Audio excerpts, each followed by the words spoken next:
విశాఖపట్నం గాజువాక మండలంలోని అనగంపూడి జిల్లా ప్రజా పరిషత్ ఉన్నత పాఠశాలలో తల్లిదండ్రులు ఉపాధ్యాయులు ఆత్మీయ సమావేశంలో ఎమ్మెల్యే పల్లా శ్రీనివాసరావు పాల్గొన్నారు. 6 నెలల్లో ప్రభుత్వం విద్యాశాఖలో ఎన్నో మార్పులు తీసుకొచ్చిందన్నారు. విద్యాశాఖ మంత్రి లోకేష్ ప్రణాళికతో ప్రక్షాళన జరుగుతుందని పేర్కొన్నారు. పిల్లలకు టీచర్స్కు మధ్య అభినందన సభ ఉండాలన్నారు. అవినాభావ సంబంధం ఉండాలన్నారు. పిల్లల యొక్క ఆరోగ్యంపై విద్యాశాఖ కూడా దృష్టి పెట్టాలని సూచించారు.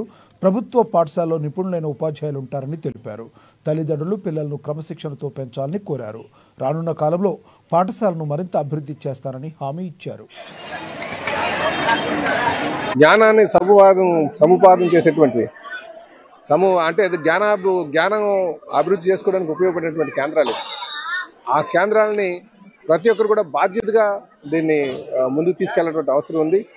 కనుక సమాజం కూడా దీనిపై స్కూల్ పట్ల ఏం చేస్తే బాగుంటుంది, ఎంత బాధ్యతగా ఉండాలి, ఏ విధంగా పరిరక్షించాలని కూడా ఆలోచన చేయాల్సినటువంటి అవసరం ఉందని చెప్పి ఈ సందర్భంగా తెలియజేస్తున్నాను.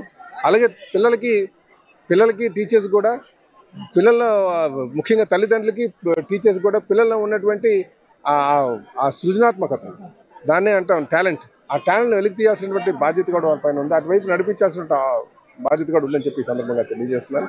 సో ఈ విధంగా అలాగే ఈ దేశానికి కావాల్సిన మంచి నాయకత్వాన్ని